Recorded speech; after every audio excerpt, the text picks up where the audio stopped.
John recognizes a creature emerging from the shadows, its face turning pale with fear. "It's her. The thing that let me come back," he says in a shaky voice. Beside her, Elena watches in horror as John whispers, "If she's here, that means we don't have much time." The shadowy figure slowly approaches, and the shadows move ominously across the town of Havenbrook. The atmosphere of peace grows, and the city seems about to be consumed by darkness. Shadows beneath. Episode 2. Shadows that surround. After the events in the forest, Sarah, Claire, and the survivors begin to notice that shadows are now moving in the city. Disappearances increase, and John tries to uncover the origin of the dark entities. Elena, struggling to maintain order, realizes that something older and more dangerous lies behind the shadows, as the city approaches the point of no return. The shadows that have taken Havenbrook justifiably move with dark intent, surrounding the town's empty streets. John still stared at the figure emerging from the darkness, his heart beating fast as memories of his disappearance came back to him. Elena remains by her side, trying to understand what it did. "She's back," John whispered again, looking fearfully at the creature ahead. "If it's here, it means everything we feared was about to happen." A shadowy creature, shrouded in dense darkness, did not move, but the feeling of being watched was unbearable. The shadows around the city slowly approached, as if they were surrounding Havenbrook. Every street was darker, every house seemed closer to being consumed by the veil of darkness. Sarah and Claire, still recovering from the traumatic experience in the forest, stood beside Elena and John, their bodies shaking with fear. They saw something that night that they would never forget, and now that presence was before them, more real than ever. "We need to get out of here," Sarah finally whispered, trying to stay calm. The air around him felt heavier, as if something was concentrated in his lungs, making each breath difficult. John shook his head, still not taking his eyes off the figure in the shadows. "There is nowhere to run. They are everywhere now." Elena, fighting the fear that was beginning to take over, took John by the arm, her eyes fixed on his. "John, we need answers. What does she want? What is happening here?" John swallowed hard, his eyes still shining with fear. "She will not stop until Havenbrook is consumed." The shadows, they were waiting. "I was just a test. Now they are here for everyone." Before Elena could respond, an ecological sound sounded across the square. It was a low but constant sound, something like a whisper that seemed to come from all the instructions at once. The shadows around the figure began to move, as if they had a life of their own, and a sense of dread filled the air. "Corin?" John spoke, and the group dispersed, running in different ways. Elena, John, Sarah, and Claire tried to find shelter, but the dark streets of Havenbrook were full of shadows moving between the buildings. Every corner seemed like a dead end, and the once familiar city now became a maze of darkness and terror. As they ran, the scenery in the city changed drastically. The lights of some houses flickered, failing completely, leaving entire parts of the city plunged into total darkness. Voices came to be heard, some of them echoing in disturbing whispers, while others were obvious muffled screams, as if they were very far away, almost unreachable. Elena, running along with John, felt despair rising in her chest. If this creature had the power to control shadows, what else could it do? Elena, always a calm and collected leader, was now on the verge of panic. "John, what are they? And how do we face it?" Her voice was louder than she wanted, but fear was taking over. John stopped abruptly, which made Elena stop right behind him. He looked at her, sweat running down his face. "I don't know. When I disappeared, I felt their power, but I don't know how to fight it. They feed on fear, on despair." Elena looked back, searching for any solution. "We can't just wait for them to arrive in the city. There must be a way to fight." Sarah and Claire, who had moved a little further away, screamed for help, calling each other's names as they tried to hide in a nearby street, near a seemingly abandoned house. Elena looked at them, adrenaline taking over. "We need to get to them. Let's go." Running down the dark street, they catch up to Sarah and Claire at the house's entrance. All the faithful decide that the only way to escape the power of the shadows for now is to find a safe place where they can think of a plan. John suggests going into the house, hoping that the temporary refuge will give them time to think. Inside the house, the atmosphere was oppressive. The silence was almost absolute, except for the breathless sighs of the four. The dim light from John's flashlight cast shadows on the walls, making everyone feel like they were being watched at every moment. Sarah was still shaking, her mind stuck on images of the creature in the forest. What does she want with us?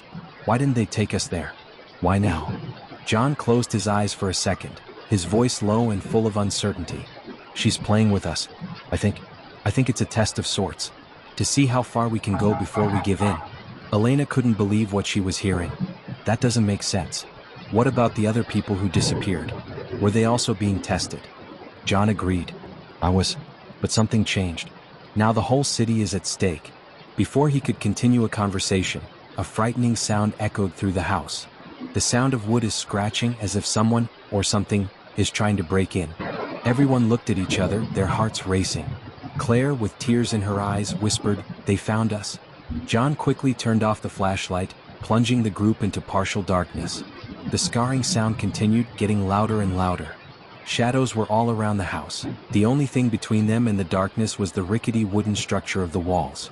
Outside the house, shadows crept along the walls as if they were hunting, slowly surrounding the house. The windows shook slightly, and silent rays came from all sides.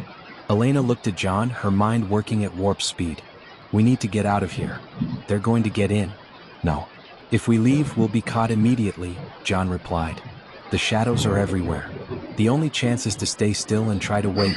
But before he could argue further, one of the house's windows was cut, and shadows entered the room like thick, suffocating smoke. Sarah commented, while Claire tried to hold herself back from panicking. The shadows moved quickly as if searching for their prey, shrouding the surroundings in terror. John removed something from his backpack, an ancient amulet, something he had kept since his escape years ago. He called after him, trying to keep the shadows at bay. The amulet glowed dimly, and for a moment, the shadows hesitated, retreating in between. But the effect was temporary. The shadows became more directed, advancing towards them. Sarah, terrified, commented, "What's going on? Why doesn't it work?" John, sweating and shaking, responded quickly. "They're stronger now. This won't hold them back for long." With the shadows getting closer, shrouded in an evil aura, the group realizes that their only chance would be to find a way out before an entire house is swallowed by darkness. Elena led the escape, running toward the back door, while John tried to keep the amulet between them and the shadows. But when they finally opened the door, they were confronted with something even more frightening. The shadow figure was there waiting for them. The shadows around her adjust and twist, as if they were part of her body. His eyes shone in the darkness, and a macabre smile formed on his face. Trapped between the shadowy figure and the shadows that pursue them, Elena, John, Sarah, and Claire try to retreat, but the creature's oppressive presence gives them no choice. Elena tries to remain calm as the entity watches them, her every movement generating a whispering echo that causes the air around her to become even denser. John lifts the amulet again, but now the object only glows dimly without driving away the darkness. The shadowy figure, motionless, makes a sound that resembles a cold, empty laugh, as if it is amused by their terror. John, desperate, shouting, "Why are you doing this? What do you want?" The creature, made of shadow, slowly raises a hand toward them, the elongated, shapeless fingers pointing directly at John. Then, almost imperceptibly, she begins to whisper something in an unknown language, but the sound seems to vibrate in everyone's bones. Sarah, trying to hold back her tears, grabs Elena's arm. "We need to get out of here. This thing is playing with us." Elena, seeing that John is paralyzed with fear, takes the lead. "Run to the road. Now." They dispersed, running back to the city, but noticed that the shadows around them continue to follow them, moving like a dark mist. No matter how hard they run, the feeling that they are being watched persists, and the shadows seem to follow them. Finally, you reach the edge of the forest, back onto the city streets. The silence is absolute, as if the city itself were preoccupied with breathing. John, catching his breath, turns to the others. "These things will not stop until they consume us," he says, his voice full of despair. Elena shakes her head, trying to think. "We need answers, and fast. John, is there anything you haven't told us? Anything you saw or heard while you were missing?" John hesitates, looking at the floor. I don't know exactly what they are, but they have a leader. Something or someone who controls these shadows. When I let myself go back, it was like I was just bait, a way to bring fear to the city." Sarah, terrified, interrupted. "So we were just the next step in this plan? Are we all doomed?" As they talk, a movement catches their attention. A house light blinks the next time and then goes out completely. The pavement settles, and everyone feels the presence of shadows around them. John faces the darkness, and his fearful expression begins to turn to despair. "If we don't act now, Havenbrook will be consumed," he whispers. Elena tries to remain calm, Even though she feels the weight of responsibility, we're going to need help. We need to get everyone together, let them know what's happening. If shadows feed on fear, perhaps we can find a way to face them without giving in to panic. But before he could act, the surrounding shadows began to move faster, surrounding every corner of the city. On the horizon, a dark wave seems to grow, as a storm cloud engulfs the entire city. As the thick darkness advances, Elena, John, Sarah, and Claire watch in horror as the shadows begin to take over the streets of Havenbrook, like a dark tide that sweeps away everything in its path. The lights along the streets begin to fail, and the sounds of doors being locked and windows closing echo throughout the city. Elena turns to the group with a determined tone. We need to warn everyone. These things feed on fear, it is essential that no one panics. But John interrupted her, his eyes still fixed on the massive shadows that swallowed the most distant buildings. This isn't just about fear. They want something more. They are growing, taking shape as if they were part of something much bigger. Claire, already on the verge of collapse, begins to shake. And what can we do? These things, they are surrounding us. John tries to calm her down, but the truth is that he himself isn't sure there is a way out. The storm of shadows begins to take on a faster pace. Along the streets, residents begin to notice that the lights are not coming back on. Some try to leave their homes, but find the shadows moving like a living mass, blocking every escape route. Those who venture out leave a little quickly, as if they are sucked into the fabric of the night itself. Sarah, tremendous, approaches Elena. We need a safe place. Elena, trying to maintain her composure, suggests that everyone gather at the church, the most solid building and one of the few that still has generators to keep the lights on. I think the church can give us time to understand what's going on. John looks at her, his expression somber. Do you really think anywhere is safe right now? But with no other option, they hurriedly head to the church. On the way, they encounter other equally terrified residents seeking refuge. Upon arriving at the church, Elena and John try to organize everyone, while shadows seem to lurk outside, slipping through the windows and doors, blocking any remaining glimpse of light. Inside the church, the group begins to discuss the next step. John insists that we must try to understand the origin of the shadows. I saw things while I was away. I felt a much greater presence. This is not a simple curse. It is an entity that needs to be stopped. Elena looks at him, scared. You mean, the entire city could be lost? But before he can respond, the shadows find an opening, slipping through the cracks in the main door. Inside the church, fear grips the residents, and screams begin to echo throughout the hall. John lifts the amulet, trying to hold back the darkness, as the shadows begin to move towards him, now faster and more threatening. The church, Havenbrook's last refuge, begins to come under siege, and the group realizes that their last line of defense is quickly disappearing. Inside the church, the environment of refuge begins to change quickly. The silence is interrupted by the sound of cracking glass and shaking doors as the shadows try to force entry. John, amulet in hand, focuses on protecting those inside, but the glow that the amulet exuded becomes weaker. The darkness seems stronger and seems to feed on the fear of those people. Elena approaches John, noticing the worried look on his face. We have to find a way to keep these things out, she says, trying to maintain control even as she watches the protection around them slip a little. John closes his eyes for a moment and sighs, his face reflecting the weight of the decisions you will need to make. I don't know how much time we have, he replies. The amulet is losing strength, and we will not find a way to dispel this entity. Everyone in Havenbrook will be lost. Sarah and Claire, who are closely watching the windows, scream as a thicker shadow takes shape outside. They watch, terrified, at the shadowy figure that seems to have a body and mind of its own.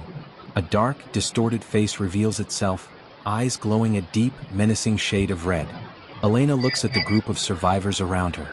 These things feed on our fear, we have to fight it. We need to stay calm or we will end up just like those people who disappeared. Outside, the shadows take the form of several figures that were previously part of the environment itself.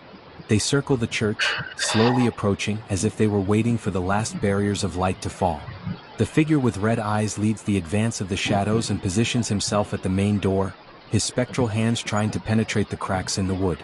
Elena then looks at John, who notices the determination in her eyes. We have to understand where these shadows come from. You said that when you were left, you felt the presence of something greater. If she allowed you to return, perhaps there is a way to bargain. John seems to hesitate, but finally reveals something he's never told anyone. The thing that let me go. It made me promise I would come back. Somehow, I think these disappearances are a kind of old debt for the city. He swallowed hard. The entity wants souls, and it won't stop until it has them. The surrounding group listens intently to a conversation, panic beginning to grow. Many look at each other, desperate for a solution that doesn't involve sacrifices. Elena opens her eyes, thinking of a way to cope. Maybe if the city comes together and confronts the shadows, we can break the cycle and keep them for a long time. A survival strategy begins to take shape, as John tries to convince the villagers to join forces. They line up around the church, keeping the light from lanterns and candles lit, trying to dispel the darkness as much as possible. Sarah, in a desperate effort, tries to keep those around her calm. Just stay focused. Don't empower those shadows. She remembers the voices in the forest and realizes that every time they let themselves be overcome by fear, the shadows approached. However, a child inside the church begins to cry, and the shadows react almost immediately. As they were attracted by this, they advanced with more intensity, surrounding the doors and windows and scratching with more force. John, Elena, and the others realize they need to act quickly to avoid being completely taken over. John lifts the amulet, which now glows with one last strength, and murmurs ancient words he memorized during his time lost in the shadows. The brightness increases momentarily, and the shadows falter, moving away from the doors and windows. But everyone knows that this temporary protection will not be enough to stop them definitively. Elena then makes a risky decision. She approaches the door and shouts to the shadows outside, challenging the figure with red eyes leading the attack. If you want something, come to me. Tell me what you need, but leave the city alone. To everyone's surprise, the shadows fall silent, and the shadowy figure outside seems to react to Elena's words. The whispers stop, and for a moment, everything is absolutely quiet. But then a deep, disturbing voice emerges from the shadows, responding to Elena's challenge. You know what we want. Havenbrook never paid the price, and now, everyone will. Elena faces terror but does not back down. Then let us face what you have brought. This city will not be consumed by your hatred. Not while there are those who fight. The surrounding shadows seem to intensify, and the figure with the red eyes momentarily steps back, as if considering the challenge. The episode ends with Elena, John, Sarah, and Claire deciding to face their debt, knowing they are about to face a power far more ancient and deadly than anything they could have imagined. Continue. Shadows beneath.